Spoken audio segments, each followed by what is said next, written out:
L'Aquarius continue son périple vers l'Espagne, entre anxiété et indignation des migrants se reposent, à bord de l'Aquarius en route vers l'Espagne, le 13 juin 2018. Karpov, SOS Méditerranée, Hangout via Reuters. L'odyssée de l'Aquarius se poursuit. Escorté par un navire des gardes-côtes italiens, le bateau humanitaire affrété par l'ONG française SOS Méditerranée fait toujours cap sur Valence en Espagne, avec 629 migrants à bord de la flottille. Les conditions météorologiques, avec des vagues de 4 mètres de haut, l'avaient obligé à longer les côtes de la Sardaigne, mercredi 13 juin. Le lendemain, la météo est devenue plus clémente.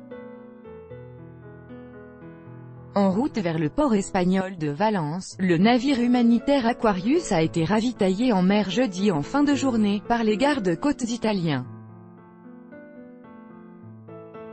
Ils ont d'abord ravitaillé le Dattilo, le navire des gardes-côtes italiens qui fait partie de la flottille avec l'Aquarius, et c'est le Dattilo qui a ravitaillé l'Aquarius, précise Laura Garel, chargée de communication de l'ONG.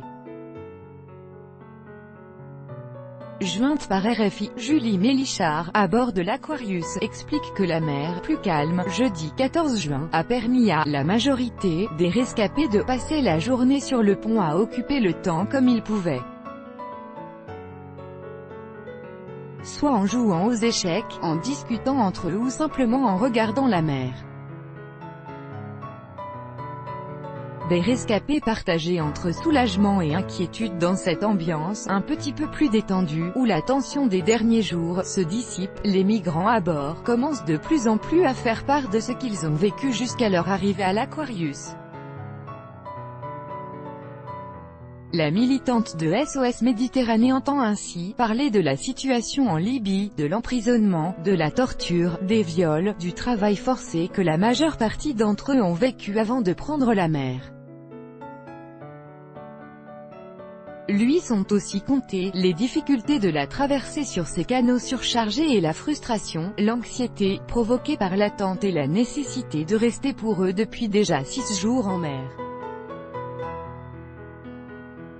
Une angoisse, évidemment exacerbée aujourd'hui, alors que nous voyons au large des côtes européennes sur lesquelles nous ne pouvons pas accoster, explique Julie Mélichard. Beaucoup de gens nous ont demandé aujourd'hui, mais pourquoi ne pouvons-nous pas aller sur ces terres que nous voyons à l'horizon? Combien de jours reste-t-il avant que nous arrivions en Espagne? Est-ce que le trajet va encore être long? Les questions fusent et l'incompréhension est très présente des sauveteurs indignés. À l'incompréhension des rescapés s'ajoute l'indignation des sauveteurs, partagée dans une vidéo depuis le bateau par Frédéric Penard. Ils ne comprennent pas pourquoi le bateau est là, à des centaines de milles de là où il devrait être, au large des côtes libyennes, où il pourrait sauver des vies, déclare le directeur des opérations de SOS Méditerranée.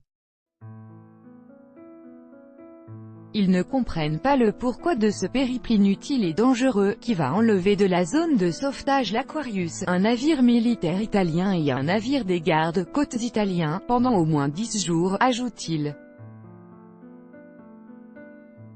Sur les 630 migrants recueillis au large de la Libye par l'Aquarius, 106 sont toujours à bord du navire de SOS Méditerranée. Les autres ont été transbordés sur les 2 navires italiens qui l'accompagnent vers Valence, 250 sur l'Orion et 274 sur le Dattilo, selon les chiffres de SOS Méditerranée. L'Aquarius attendu ce week-end à Valence en début de soirée, le ministère des Affaires étrangères français avait indiqué que l'Hexagone était prêt à accueillir des passagers de l'Aquarius qui répondraient aux critères du droit d'asile après examen de leur situation en Espagne, où le navire est attendu durant le week-end. La France n'a en revanche pas voulu ouvrir ses côtes au bateau lui-même. L'Aquarius a été contraint de faire route vers Valence, où le nouveau gouvernement espagnol s'est déclaré prêt à l'accueillir, après que l'Italie et Malte lui eurent interdit l'accès à leur port.